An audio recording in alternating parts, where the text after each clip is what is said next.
நம்ம ரோஹித் சர்மா சிஎஸ்கேக்கு வர வாய்ப்பு இருக்கா? ஒரு சிஎஸ்கே ஃபேனாக பார்க்காம ப்ராக்டிக்கலாக பார்ப்போமே. ஏன்னா ரோஹித் சர்மா அடுத்த வருஷம் ஐபிஎல்க்கு சிஎஸ்கேக்கு வருவாரான்னு.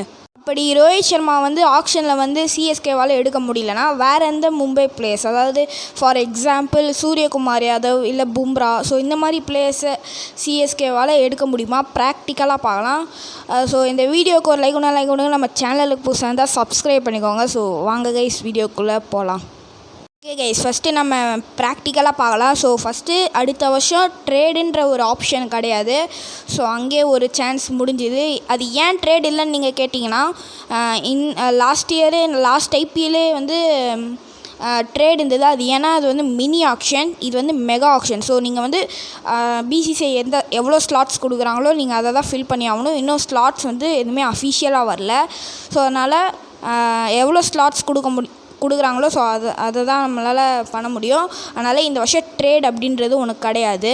ஓகே, இப்போ நம்ம இங்கேருந்து பார்ப்போமே.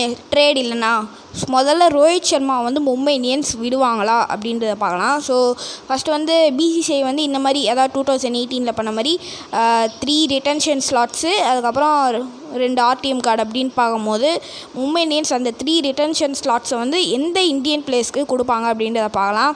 ஃபஸ்ட்டு அவங்க கேப்டன் ஹர்திக் பாண்டியா 100 crores கொடுத்து எடுத்திருக்காங்க, சும்மாலாம் விட மாட்டாங்க.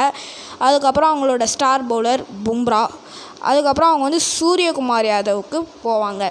இதுவே அவங்க பிசிசி 4 ஸ்லாட்ஸ் யூஸ் பண்ணிக்கலாம் அப்படின்ற இது இருந்ததுன்னா சூரியகுமார் யாதவுக்கு அடுத்து இஷான் கிஷன் போகிறதுக்கு நிறைய வாய்ப்பு இருக்குது. ஏன்னா இஷான் கிஷன் அவங்க ஃப்யூச்சரை நோக்கி பார்க்கறதுனால ஸோ இஷான் கிஷனுக்கு நிறைய வாய்ப்பு இருக்குது. ஸோ அப்படி பார்க்கும்போது ரோஹித் சர்மா ஆக்ஷனுக்கு வர்றதுன்றது ஒரு 90% கன்ஃபார்மு. இதுவே லாஸ்ட் இயர் மாதிரி மும்பை இந்தியன்ஸ் டீமுக்குள்ளே 2ஆக பிரிஞ்சிட்டாங்கன்னா, அதாவது மும்பை இந்தியன்ஸ் மேனேஜ்மெண்ட் ஹர்திக் பாண்டியா இஷான் கிஷன் அந்த மாதிரி, அதுக்கப்புறம் ரோஹித் சர்மா சூரியகுமார் யாதவ் பும்ராலாம் ஒரு டீமு. ஸோ அந்த மாதிரி 2ஆக பிரிஞ்சிருந்ததுன்னா கண்டிப்பாக பும்ரா சூரியகுமார் யாதவ் வெளியில் வரது கூட வாய்ப்பு இருக்குது. இல்லைனா பும்ரா இல்லை எங்களுக்கு வேறு டீம் ஆஃபர்ஸ் இருக்குது, ஸோ கேப்டன்ஸ் ஆஃபர்ஸ்லாம் வருது, ஸோ அப்படின்ற மாதிரி வெளியே போகலாம். அப்படி இல்லைனா அவங்க 3rd ரிட்டன்ஷனாக தான் பும்ரா சூரியகுமார் யாதவுக்கு போக முடியும். அதனால் சேல்ரி பத்தல, ஸோ அந்த மாதிரி சொல்லி கூட போகலாம். ஏன்னா அவங்ககிட்ட உண்மையான ஃபேக்ட்ஸ் இருக்குது. ஸோ அதனால் பும்ரா சூரியகுமார் யாதவ் வரது கூட நிறைய வாய்ப்பு இருக்குது. ஆனால் பும்ரா சூரியகுமார் யாதவ்லாம் வெளியில் விட்டு பார்க்கறதுக்கு மும்பை இந்தியன்ஸ் அந்த மாதிரி ஃப்ரான்ச்சைஸிலாம் கிடையாது. ஸோ அதனால் முடிஞ்ச அளவுக்கு பும்ராவையும் சூரியகுமார் இன்கேஸ் ரோஹித் சர்மா கூட ரீட்டைன் பண்ணுறதுக்கான வாய்ப்பு இருக்குது. ஸோ எப்படி பண்ணுறாங்கன்றதை பொறுத்து தான் பார்க்கணும். அதுக்கு இன்னும் நிறைய டைம் இருக்குது. ஓகே, இப்போ நம்ம 3 பேருமே இதுக்கு வராங்கன்னு வச்சுப்போம். ஸோ ஆக்ஷனுக்கு வராங்கன்னு வச்சுப்போம். ஸோ அப்படி பார்க்கும்போது மினி ஆக்ஷன்னா கண்ணை மூடிட்டு சொல்லலாம் பும்ரா ஒரு 20 to 25 crores அந்த ரீஜனுக்கு போவார் மினிமம். ஏன்னா அவருக்கு இருக்க கிளாஸுக்கு ஸோ அந்த ரேஞ்சுக்கு போவார். ஆனால் இது மெகா ஆக்ஷன்றது அப்படின்னால பும்ரா ஒரு 60 to 17 crores போகிறதுக்கான நிறைய வாய்ப்பு இருக்குது. அது நான் சொல்கிறது மினிமம். ஓகேவா? So next Suryakumar Yadav. So Suryakumar Yadav தான் இப்போ இந்தியாவோட current number 1 T20 batsman. So அப்படின்னு பார்க்கும்போது மெகா ஆக்ஷனில் சூரியகுமார் யாதவ் ஒரு 17 to 18 crores, அதாவது பும்ராக்கு ஈக்குவலாக போகிறதுக்கான நிறைய வாய்ப்பு இருக்குது.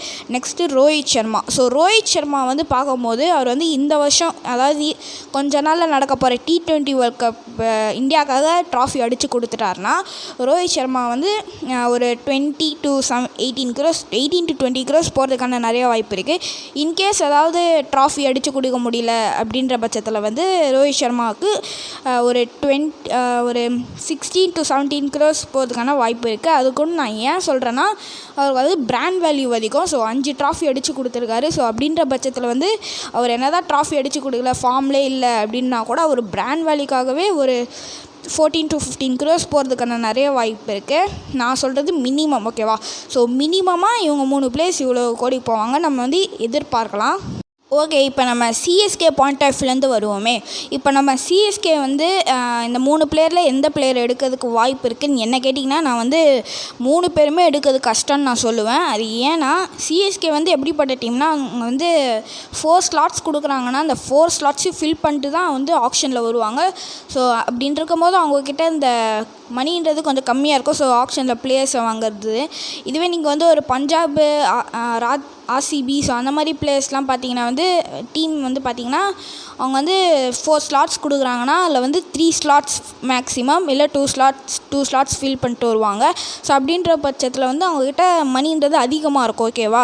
ஸோ அந்த மாதிரி மணின்றது அவங்ககிட்ட அதிகமாக இருக்கும். ஸோ அவங்க வந்து இன்னும் எக்ஸ்ட்ரா கூட போக முடியும் ரோஹித் சர்மாக்கோ சூரியகுமார் யாதவுக்கோ. ஸோ அப்படின்னு நீங்கள் பார்க்கும்போது சிஎஸ்கேக்கு அந்த சான்ஸ் வந்து கம்மி. நான் வந்து ரோஹித் சர்மாவை எடுக்கவே ட்ரை கூட பண்ண மாட்டாங்க அப்படிலாம் சொல்ல மாட்டேன். கண்டிப்பாக ட்ரை பண்ணுவாங்க. ஆனால் ஒரு பிளேயருக்கு 20 கோடி, இப்போ வந்து ரோஹித் சர்மாவுக்கு 20 கோடி, பும்ராக்கு 16 கோடி, சூரியகுமார் யாதவுக்கு 18 கோடி. ஸோ அப்படின்னு நீங்கள் பார்த்தீங்கன்னா நம்ம வந்து ஆக்ஷன்லேயே தோற்று போயிடுவோம்.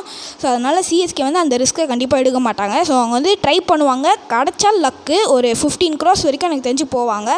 அதையும் தாண்டி போச்சுன்னா எனக்கு தெரிஞ்சு விட்டுருவாங்க.